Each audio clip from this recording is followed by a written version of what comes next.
नमस्कार, TPV news में आपका स्वागत है। मैं हूं अखिल जांगिड़। चलिए रुक करते खबरों की तरफ। सिर्फ जयपुर ही नहीं, राजस्थान और सिर्फ राजस्थान ही नहीं, बल्कि पूरे भारत की लाडली अवनी लेखरा ने टोक्यो पैरालंपिक में डबल धमाका किया है।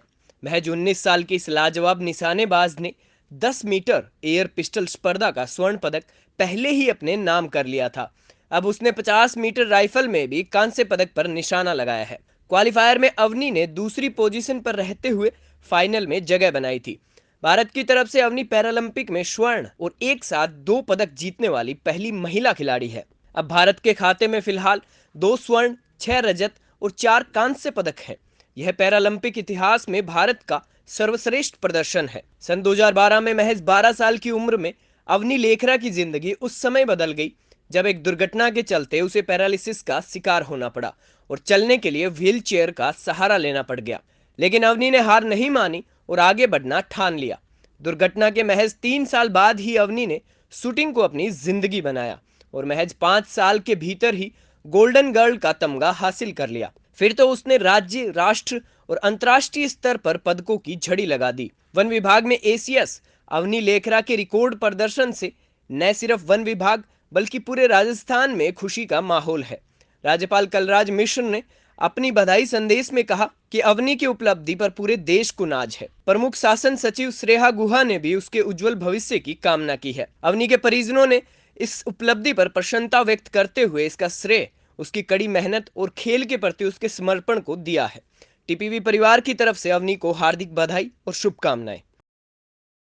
मुख्यमंत्री अशोक गहलोत ने शैक्षणिक संस्थानों में कोरोना गाइडलाइंस के सख्ती से पालन पर जोर दिया है। उन्होंने चेताया कि प्रोटोकॉल की पालना नहीं हुई तो संक्रमण फिर बढ़ने का खतरा है। गौरतलब है कि राजस्थान में 9वीं से 12वीं कक्षाओं के लिए स्कूलों में पढ़ाई बुधवार से फिर शुरू हो गई। सरकारी और निजी स्कूल करीब 5 महीने बंद रहने के बाद खुले हैं। गहलोत ने ट्वीट किया कि राज्य में शैक्षणिक संस्थान खोल दिए गए हैं। शिक्षण संस्थान बंद होने से बच्चों की पढ़ाई प्रभावित हुई है। ये सभी की जिम्मेदारी है कि शिक्षण संस्थानों के संचालन के लिए जारी की गई एसओपी की सख्ती से पालना की जाए।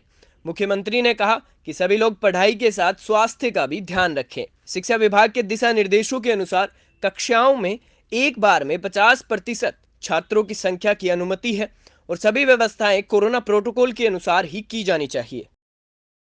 जोधपुर जिला कलेक्टर इंद्रजीत सिंह ने जिला परिषद और पंचायत समिति चुनाव की मतगणना के लिए पॉलिटेक्निक कॉलेज का दौरा किया और व्यवस्थाओं का जायजा लिया। कल सुबह 9 बजे से मतगणना शुरू कर दी जाएगी।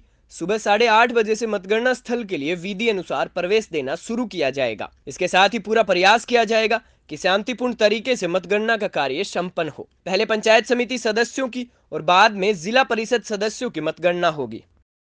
डिप्टी डीओ साहब, जेडीए सेक्रेटरी साहब, समस्त सीनियर अधिकारी इन व्यवस्थाओं के अंदर लगे हुए हैं। कल सुबह 9 बजे से मतगणना शुरू कर दी जाएगी और 8:30 बजे से जो विधिवत अलाउड लोग हैं, चाहे वो काउंटिंग एजेंट्स हों, मीडिया के साथी हों, उन सभी लोगों की एंट्री कल 8:30 बजे से सुनिश्चित कर दी जाएगी और प्रयास ये किया जाएगा कि बड़े ही सफल तरीके से और शांतिपूर्वक तरीके से मतगणना को पूरा कराएंगे। सबसे पहले पंचायत समिति के सदस्यों की जो चुनाव हुए हैं उनकी मतगणना होगी और उसके बाद जिला परिषद के सदस्यों के चुनाव जो हुए हैं उसके लिए मतगणना करी जाएगी। धन्यवाद। जोधपुर जिले में लूणी पंचायत समिति के नंदवान कस्बे के बूथ संख्या 22 में मतदान सूची की भिन्नता के चलते पुनर्मतदान कराया गया। उपखंड अधिकारी गोपाल परिहार ने बताया कि पंचायती राज चुनाव के दिन मतदान केंद्र 22 पर पंचायत समिति सदस्य निर्वाचन क्षेत्र के 3 और 4 के सम्मिलित होने के कारण राज्य निर्वाचन आयोग जयपुर के आदेशानुसार आज सुबह 7:30 से शाम 5:30 बजे तक पुनर्मतदान कराया गया। पुनर्मतदान कोविड की गाइडलाइन के अनुसार और सुरक्षा के पुख्ता इंतजाम के साथ हुआ।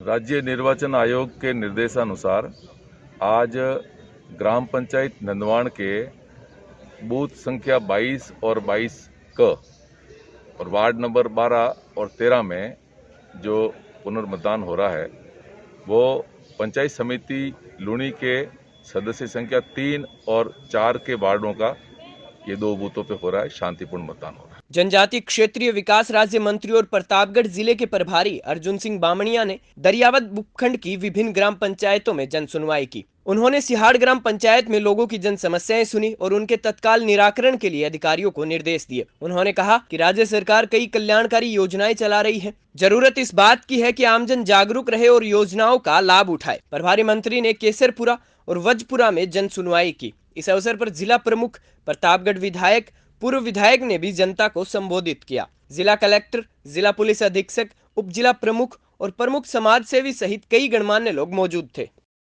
प्रतापगढ़ जिले के मंदसौर में युवाओं के शिष्टमंडल ने भाजपा के राष्ट्रीय कोषाध्यक्ष और सांसद सुधीर गुप्ता से मुलाकात की। सांसद सेवा केंद्र में सांसद का स्वागत किया गया। युवाओं ने सांसद को मंदसौर क्षेत्र की विभिन्न समस्याओं से अवगत कराया।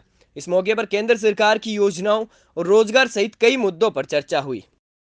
प्रतापगढ़ में फर्जी रजिस्ट्री के आरोप में लबाना समाज ने जिला कलेक्टर और जिला पुलिस अधीक्षक को ज्ञापन दिया। ज्ञापन में बताया कि कुछ दिन पहले पाटीदार समाज ने एक जमीन विवाद को लेकर ज्ञापन दिया था, जिसमें उन्होंने फर्जी रजिस्ट्री बताकर और बालूराम पाटीदार के अपहरण का आरोप हमारे ऊपर लगाया था। उन्होंने कहा कि रजिस्ट्री कानूनी रूप से करवाई गई है और अपहरण के आरोप भी निराधार हैं। कल हमें पता लगा कि पाटीदार समाज ने हमारा विरोध को ज्ञापन दिया है, जिस विरोध में हमने आज हमारे समाज को इकट्ठा करके हम भी ज्ञापन दे रहे हैं। इन्होंने बोला कि हमने उनके कोई राजू पाटीदार को अगवा किया और बालूराम जी को अगवा किया, यह कि हमने कोई किसी को अगवा नहीं किया है और रजिस्ट्री लीगल हुई है, कानून के हिसाब से हुई है और उन्होंने हमारे ऊपर कल आरोप लगाया, इसलिए हम इकट्ठा हुए हैं और आज साहब को, कलेक्टर महोदय को हम ज्ञापन देना चाहते हैं कि हमारा न्याय हो और हमें न्याय मिले। बूंदी जिले में हजारों कांग्रेस कार्यकर्ताओं ने तालेड़ा ब्लॉक मुख्यालय पर आक्रोश रैली निकालकर पूर्व मंत्री हरिमोहन शर्मा का पुतला दहन किया।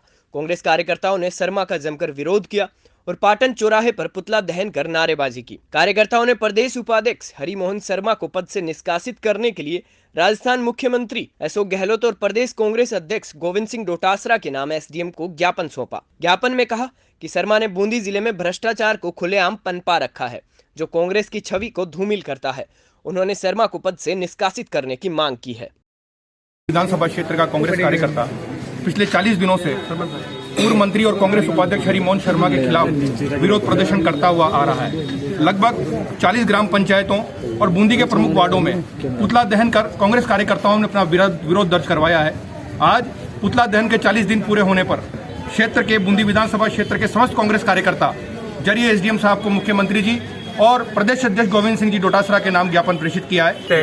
पिछले 40-45 दिनों से ये हरिमोहन जी शर्मा के खिलाफ बूंदी का कांग्रेस कार्यकर्ता लामबंद होकर विरोध कर रहा है।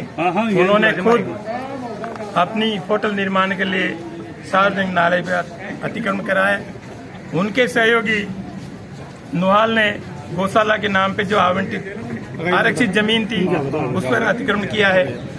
राजस्थान के कुख्यात बदमाश शंकरलाल को नागौर जिले में डीडवाना की एडीजे कोर्ट में पेश किया गया। उसे कड़ी सुरक्षा के साथ बीकानेर जेल से डीडवाना लाया गया। कोर्ट परिसर में हथियारों से लैस कमांडो और पुलिसकर्मी तैनात रहे। शंकरलाल लाडनू के मगराबास में 14 साल पहले हुई 2,30,000 के गहनों की लूट के मामले में आरोपी है। वो कई और मामलों में बीकानेर केंद्रीय कारागार में बंद है। पेशी के बाद शंकरलाल को पुलिस सुरक्षा के साथ वापस बीकानेर जेल भेज दिया गया। अगली पेशी 23 सितंबर को है। चित्तौड़गढ़ जिले में कपासन और भोपाल सागर ब्लॉक के कुछ गांवों में कोरोना प्रभावित परिवारों को खाद्य सामग्री बांटी गई। परिवर्तन विकास सेवा संस्थान और कोरो इंडिया ने मिलकर करजाली में 17 और रामपुरिया कला में 19 परिवारों को राशन वितरित किया। राशन वितरण में विधवा, एकल महिला, एकल पुरुष, निःशक्तजन, अति गरीब जरूरतमंद लोगों का विशेष ध्यान रखा गया। कुछ परिवारों को नगद सहायता भी दी गई। स्थानीय संस्था परिवर्तन विकास सेवा संस्थान और नवनिर्माण विकास सेवा संस्थान के माध्यम से ये खाद्य सामग्री जो सूखी सामग्री है वितरण की जा रही है। और जो कोरोना काल के दौरान जिनके परिवारों की माली हालत ख़राब हो गई, जो गरीब हो गए, जिनके मजदूरी छूट गई और कोई ऐसा कोई धंधा नहीं रहा और इस बार बारिश भी नहीं बरसी, इसलिए जो खेतीबाड़ी पर निर्भर है उनकी हालत भी ऐसे परिवारों की हालत भी बहुत ख़राब है। तो ऐसे परिवारों को चिन्हित करके हमारी संस्था की तरफ से खाद्य सामग्री का वितरण किया जा रहा है। जोधपुर में इस वर्ष जुटने वाला बाबा रामदेवरा मेला कोरोना महामारी के कारण स्थगित किया गया है। हालांकि मेला स्थगित होने के बावजूद विभिन्न जिलों और राज्यों से बड़ी संख्या में श्रद्धालु पैदल और वाहनों से रामदेवरा पहुंच रहे हैं। इसे देखते हुए जोधपुर की यातायात पुलिस ने जगह जगह नाके लगाकर समझाइश की मुहिम भी छेड़ रखी है। यात्रियों को समझाया जा रहा है कि कोविड की वजह से मंदिर बंद है, इसलिए वे भी यात्रा नहीं करें। करीब आधा मानसून गुजर चुका है, लेकिन जैसी बरसात की उम्मीद थी वैसी प्रदेश में अब तक नहीं हुई है। यही वजह है कि जहां भी बारिश होती है लोग खुशी से खिल उठते हैं। ऐसा ही नजारा श्री गंगानगर जिले के अनूपगढ़ में देखने को मिला, जहां जोरदार बारिश का ग्रामीणों ने तहे दिल से स्वागत किया। अनूपगढ़ और उसके आसपास अच्छी बरसात से किसानों के चेहरे खिल उठे, फसलों को तो जैसे संजीवनी मिल गई। राजस्थान यदि शौर्य का प्रतीक है तो यहाँ की कला संस्कृति का भी मिजाज सबसे जुदा है। चटक रंग जब आंखों के जरिए दिल में उतरते हैं तो अलग ही रोमांच का एहसास होता है। ये है हमारा जोधपुर।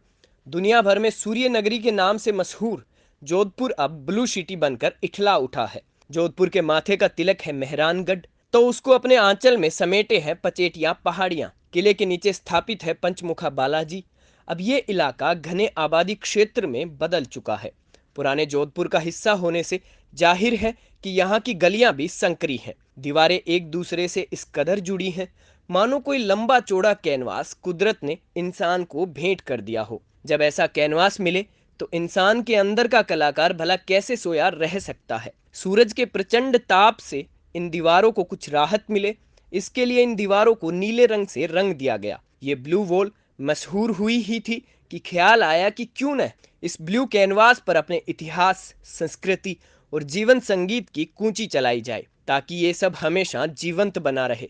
बस आकृतियां बनती गई और अब देखिए क्या नहीं है इन दीवारों में। धान पीसना, प्राचीन पहनावा, रहन सहन, बैलगाड़ियां, मानव मित्र, पशुओं के साथ सहजीवन, ढोलक, सितार, नृत्य संगीत, आभूषण, दीपक रखना और पर्यावरण प्रेम वगैरह सब कुछ एक संपूर्ण संसार की तरह समाहित होकर धड़क रहा है यहाँ। अब तक इस कारीगरी पर करीब 24 लाख रुपए खर्च हो चुके हैं। अब ये कलाकारी सारी दुनिया में अपनी अलग पहचान बना रही है। सैलानी बड़े चाव से आते हैं यहाँ। बुलेटिन में फिलहाल इतना ही। आप देखते रहिए टीपीवी न्यूज़।